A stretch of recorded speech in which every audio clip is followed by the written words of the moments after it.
dans cette situation-là, c'est là que tu peux même ramener parfois des hommes. Des âmes, parce que les âmes, parfois, elles suivent le Seigneur, parfois quand c'est compliqué, mais quand tout va bien, elles n'ont pas envie. Et pourquoi je n'ai pas besoin de Jésus, moi? Pourquoi faire? Tout va bien dans ma vie, tout est heureux. Mais soudainement, parfois, le malheur peut arriver. Et toi, tu sais qu'ils peuvent être frappés soudainement. C'est pour ça qu'il faut prier sans cesse pour les gens. Même si tu les vois plus heureux selon toi que toi, physiquement, tu dois prier sans cesse. Parce que derrière l'arbre qui cache la forêt, parfois, il y a des gros problèmes. Il y a des gens, ils possèdent tout ce que tu peux voir. Mais quand tu rentres à l'intérieur, c'est un tas de pourriture, parfois. Donc vous devez être fiers de ce que vous êtes. En Christ, vous êtes riches. Amen. Il y a un mot que parfois, chez les Malgaches, on leur a appris, j'ai dit, vous êtes riches. Je dis jamais que vous êtes pauvres. Parce que tu acceptes comment on appelle cet état de richesse dont tu es, parce que le Seigneur le dit, dans Éphésiens 1, il te dit, vous êtes bénis de toutes sortes de bénédictions dans les lieux célestes. Tu dois accepter que tu es riche. Si tu veux voir la richesse arriver, tu dois l'accepter, que tu l'es. Et c'est à ce moment, qu'est-ce qui va se passer? En l'acceptant, tu vas mettre ton âme, ton état d'esprit, ton âme, dans un état d'esprit de vainqueur. Et c'est là où tu verras que plus facilement, tu vas te lever le matin et des pensées vont fourmiller dans ta vie, tu vois. Et tu verras des rêves vont commencer à monter. Pourquoi? Parce que tu as créé l'atmosphère du triomphe. L'atmosphère, c'est très important. L'atmosphère, que ce soit dans une église, que ce soit dans une maison, une même maison, si un couple se prend la tête, il s'insulte tout le temps, il s'invective tout le temps, crois-moi qu'il n'y a rien de bon qui sortira de là. Il n'y a rien de bon.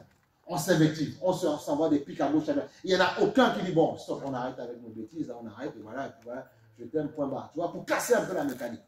Et si on ne le fait pas, tôt ou tard, il n'y a rien de bon. Et il y en a un des deux qui dit, ah bon, pour voir, il n'y a rien d'intéressant, il n'y a pas de conversation, moi je me cache, je me barre. Voilà, tu vois. Et c'est ça. Et souvent, c'est ce qui se passe. Alors que peut-être que ce n'est pas la faute de l'autre, c'est peut-être ta faute à toi.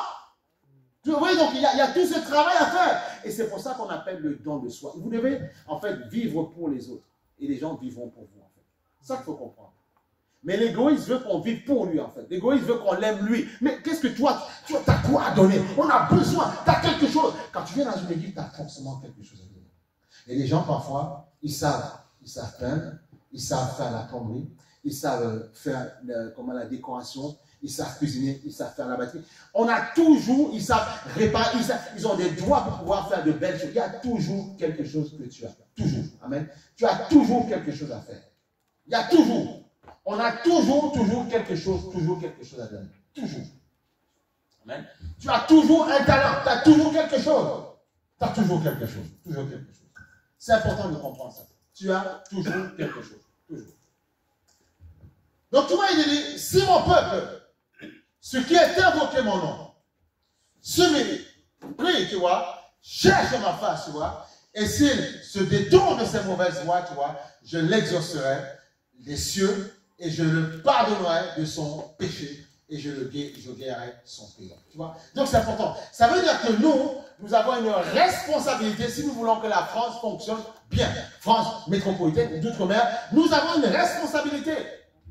Mais c'est nous éviter de ne pas tomber dans les mêmes... C'est pour ça que dans Romains 12, il a dit, ne vous conformez pas au monde présent. Soyez renouvelés dans votre intelligence, afin de discerner ce qui est bon. Pourquoi? Ce n'est pas que Dieu a quelque chose contre nous. Comprenez-le, Dieu n'est pas un père fouettard, mais c'est le Dieu qui veut t'utiliser pour ce monde-là. Il veut t'utiliser pour ce monde. Tu dois comprendre la responsabilité que tu as. Voilà pourquoi il faut se dépouiller de tout attribut, de toute origine. Tu dois être fier de ce que tu es, fier de ta culture, oui. Tu es fier parce que Dieu t'a mis dans tu dois être fier de ce que tu es. Et ne laisse personne te dire, ouais, mais tu appartiens à tel pays, vous êtes nuls. Non, on n'est pas nuls. Chaque pays est béni. Ce sont les hommes qui détruisent ces pays-là. Donc tu dois être fier d'où tu viens. Mais tu dois comprendre que pour pouvoir réussir la vie, il y a quelque chose en toi qui s'appelle l'esprit, qui doit être protégé dans le Seigneur pour pouvoir réussir. La chair n'est qu'un véhicule. Ce n'est qu'un véhicule que tu as. Un véhicule qui parfois est cabossé, tu vois. Cabossé par une maladie, tu vois, c'est la même chose. Mais on va où? On va, quand on est malade, quand on est cabossé, on va chez un garagiste. On va chez un garagiste, tu vois. On va chez un garagiste et puis il nous décabosse sa voiture.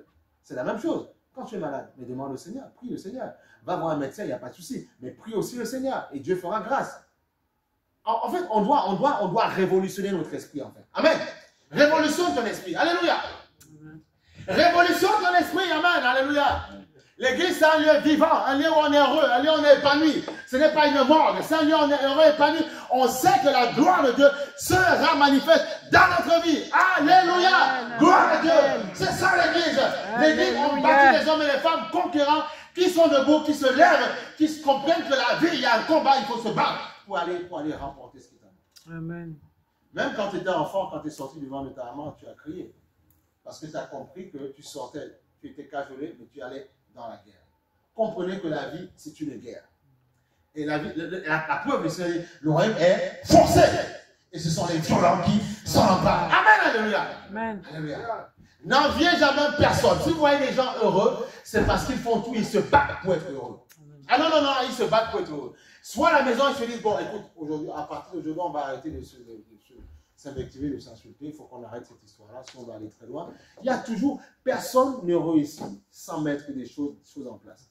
Toute personne, ou bien dans une entreprise, ils font des formations. Tu vois, toute personne réussit, il y a des formations, il y a des réunions, vous voyez, ça réussit à cause de ça. C'est la même chose, une maison qui n'est pas organisée, ça ne marche pas.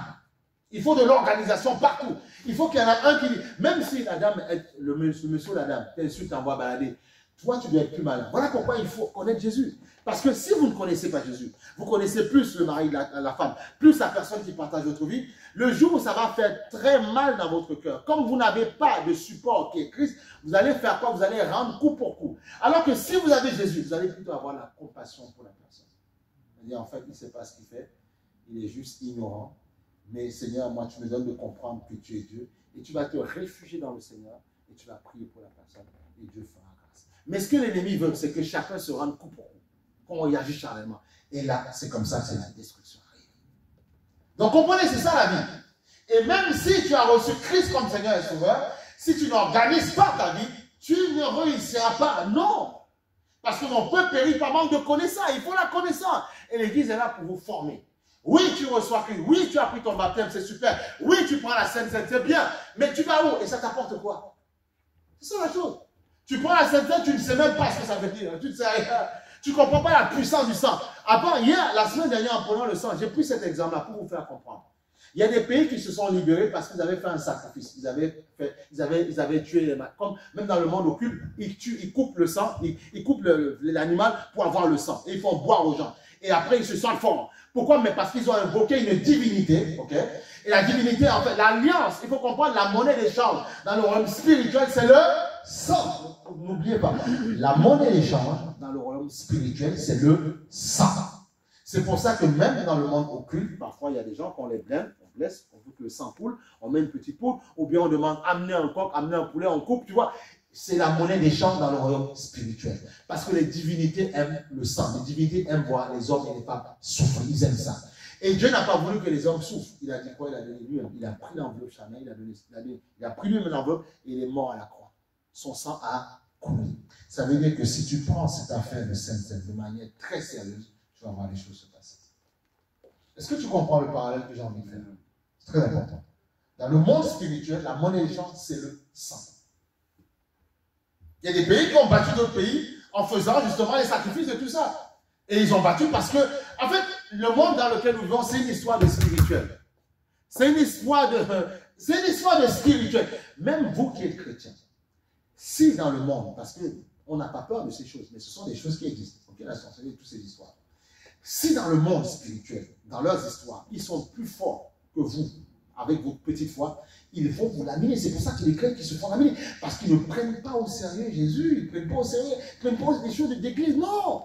Vous devez être convaincu. C'est pour ça que notre rôle en tant que pasteur, c'est de vous enseigner ces fondamentaux bibliques-là, que vous compreniez qui vous êtes. Que vous n'avez pas besoin d'amulettes, de glin-glin. Non, vous avez besoin de la foi et de croire que toute personne qui viendra m'attaquer, Dieu te dit, tu la condamneras. Amen. Amen. Alléluia. C'est important de comprendre ça. Amen. Ce n'est pas un homme ou une femme qui va te rendre. Ce n'est pas vrai, qu'on ne te trompe pas. Il va participer au quotidien. Amen. Ton quotidien, il va t'accompagner. C'est ce qu'on appelle un compagnon de route. Un compagnon de route. Ou une compagne de route. Mais si les deux vous êtes aveugles, c'est compliqué. On ne sait pas où va. Donc, ce sont des compagnons, mais ces compagnons doivent avoir la même essence pour pouvoir réussir votre vie. C'est important. Même si tu vis déjà avec quelqu'un, tu dois le comprendre. Peu importe, je ne parle pas seulement à ceux qui... Même toi qui vis, même moi, je me parle pour moi. Si vous voulez réussir votre vie, Vous allez voir que toutes les décennies, tous les 10 ans, il faut apprendre à se réajuster pour toujours réussir sa vie. Il faut apprendre à toujours se réajuster afin de ne pas rester dans la routine. Toujours. Et si vous le faites, c'est par l'Esprit de Dieu que ça se fait. Il est en vous pour vous donner de nouvelles idées, de nouvelles choses justement qui vont vous permettre de réussir. Amen. Mais vous devez comprendre que vous êtes les bâtisseurs de vos vies. Ok? Ce n'est pas ma femme qui bâtit pour moi, non. C'est pas je bâtis pour moi. J'amène ce que je dois amener à la maison, elle fait la même chose. Et après, on s'associe. Et après, on trouve un terrain d'échange. C'est comme ça. Il peut y avoir des moments où on peut ne pas être d'accord à gauche, à droite. C'est normal, il faut causer, il faut la communication pour pouvoir s'entendre. Ok? Nous ne sommes pas des robots. Amen. Alléluia. Il faut qu'on vous enseigne ces vérités-là. Comme ça, demain, si ça arrive pour toi, ben, tu comprendras réellement dans quoi tu rentres et tu comprendras qu'il faut que tu sois préparé dans ces choses-là. Que ce soit un moment de bonheur pour toi, un moment de joie pour toi.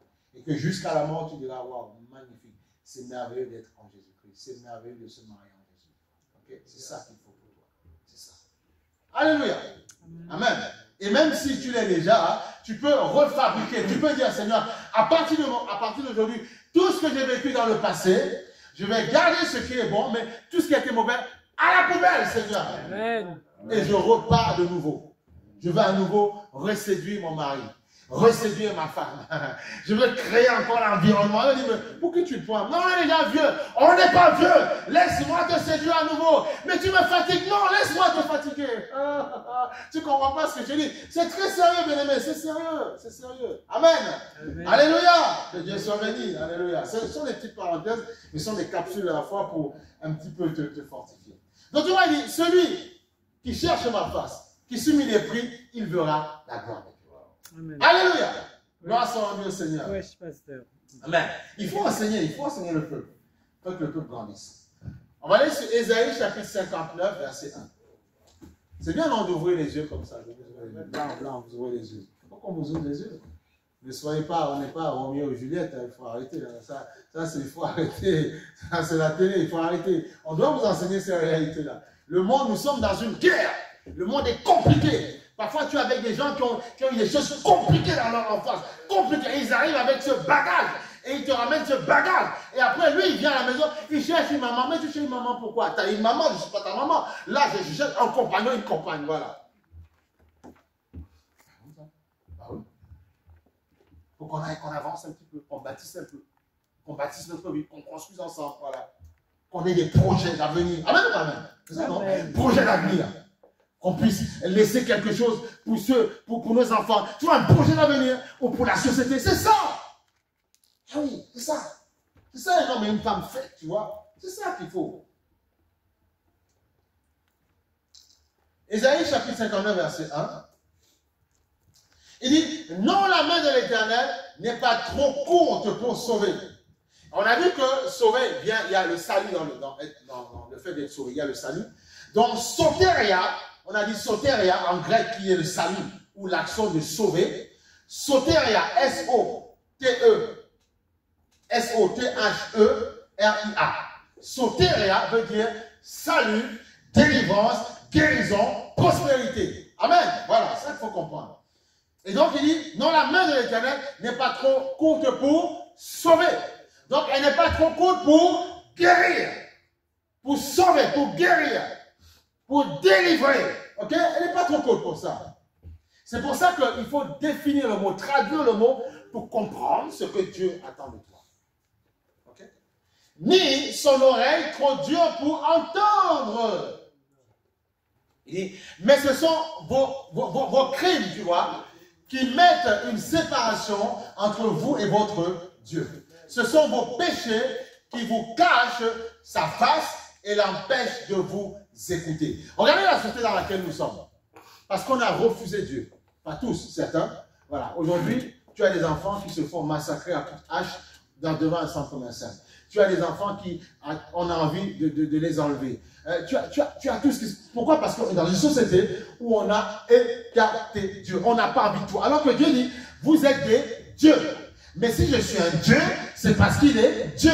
Donc je dois être connecté à ce Dieu pour pouvoir manifester ma grandeur divine. Est-ce que c'est clair? Ah oui! Tu ne peux pas Et c'est ça, et tant que vous ne comprenez pas ça, vous ne comprenez pas la clé, vous n'allez pas vous en sortir.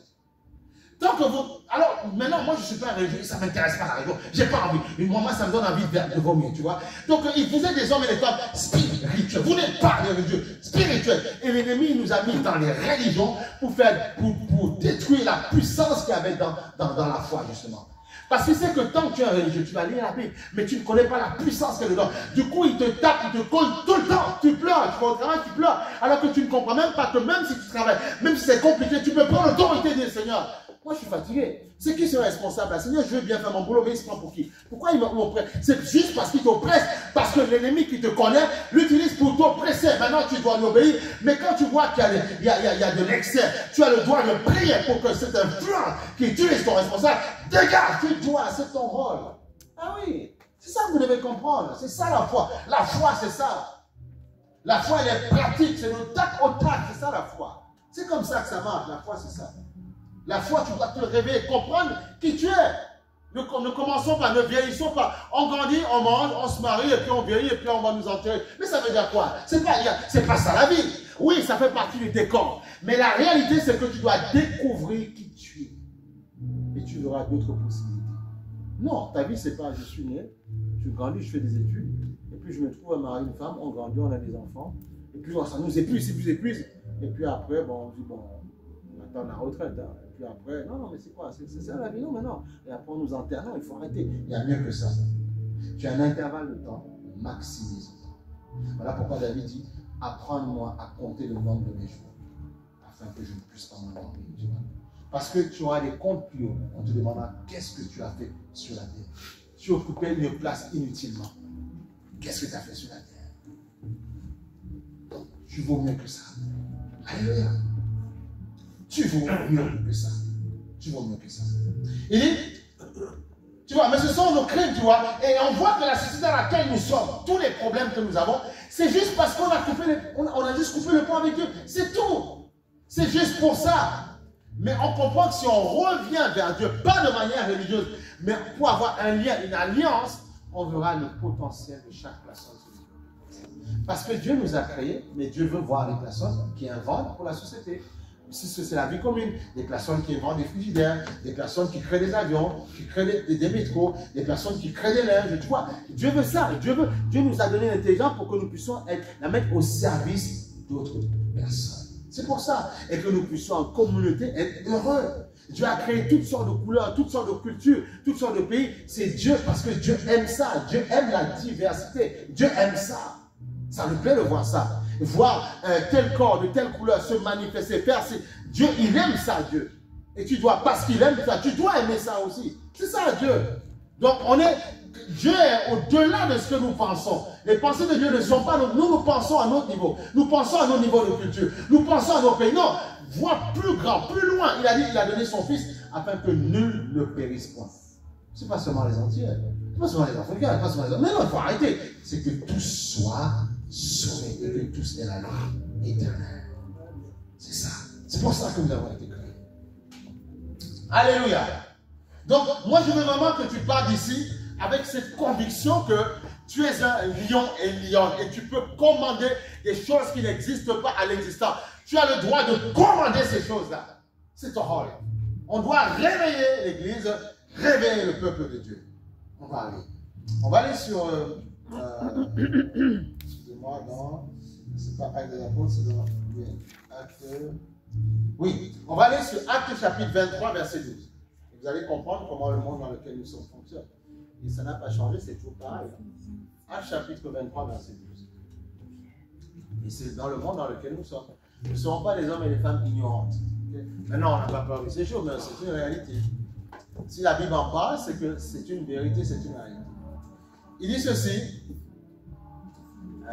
Quand le jour fut venu, les Juifs formèrent un complot et firent des imprécations, tu vois, contre eux-mêmes, tu vois, en disant qu'ils s'abstiendraient de manger, donc ils ont jeûné, tu vois, ils s'abstiendraient de jeûner, tu vois, et de boire jusqu'à ce qu'ils puissent tuer Paul. Waouh! C'est-à-dire qu'il y a des gens, parfois, ils jeûnent, ils peuvent même prier pour ta destruction. Tu comprends de ça?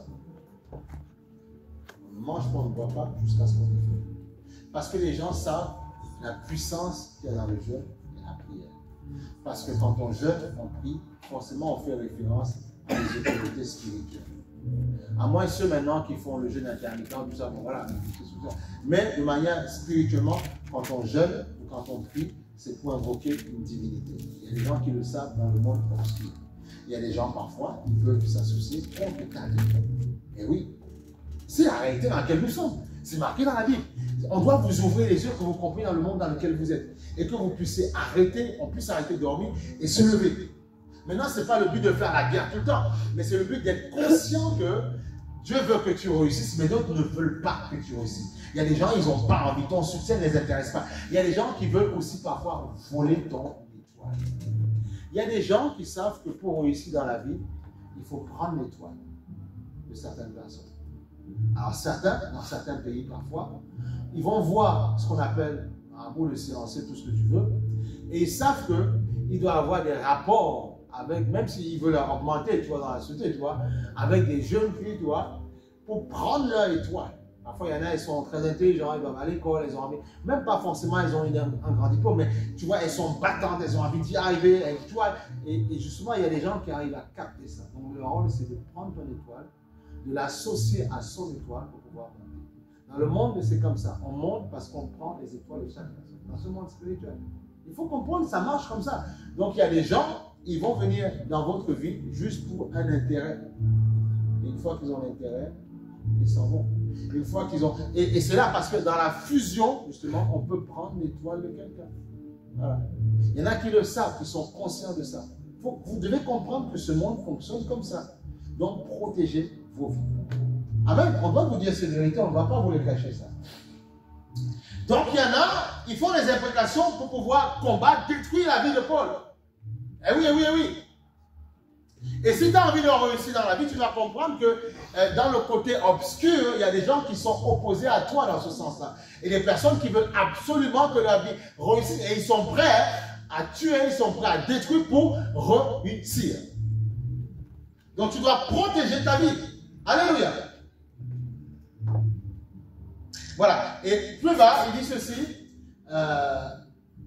Et quand le jour fut venu, quelques juifs firent un complot, tu vois, et un serment avec exécration, tu vois, disant qu'ils ne mangeaient ni ne boiraient jusqu'à ce qu'ils eussent tué Paul. Voilà. Et quand le jour fut venu, les juifs s'unirent et s'obligèrent les uns les autres, tu vois, des façons, disant qu'ils ne mangeaient pas. Voilà. Voilà. Ceux qui formaient ce complot étaient plus de 40. Okay? Et ils allèrent trouver les principaux sacrificateurs et les anciens auxquels ils dirent, nous nous sommes engagés avec des imprécations contre nous-mêmes et à ne rien manger jusqu'à ce que nous ayons tué Paul. Parce qu'ils savaient que Paul avait une grande puissance. Et ils savaient qu'il connaissait la puissance du jeûne, de la prière. Et ils savaient que pour tuer tel adversaire, justement, il fallait s'abstenir de nourriture. C'est pour ça que Jésus nous a aussi dit que tel type d'esprit ne sort que par le jeûne et la prière. Voilà. Donc, Dieu nous donne des armes pour pouvoir résister. Et parfois, il faut utiliser ces armes-là. Alors, tu vas me dire, pasteur, parfois, c'est compliqué de jeûner. Ok. Mais parfois, tu peux dire ceci, tu n'es pas obligé de jeûner à sec. Tu peux dire parfois, Seigneur, je vais m'abstenir, par exemple, de nourriture solide. En fait, et je vais manger peut-être que des légumes. Voilà. Daniel l'a fait. Oui. Donc, ça va quand même donner des nutriments à ton corps, mais tu vas t'abstenir de certaines nourritures solides. Voilà. Jeûner, ce n'est pas forcément jeûner toujours à sec. Non. Je m'abstiens de certaines choses.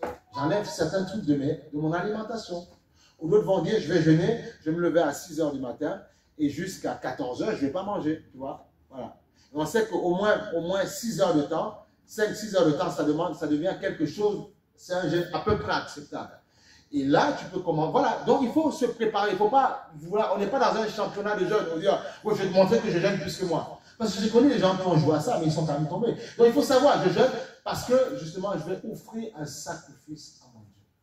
Je me prive de certaines choses. Je me prive d'un croissant le matin parce que je veux offrir un sacrifice à mon Dieu.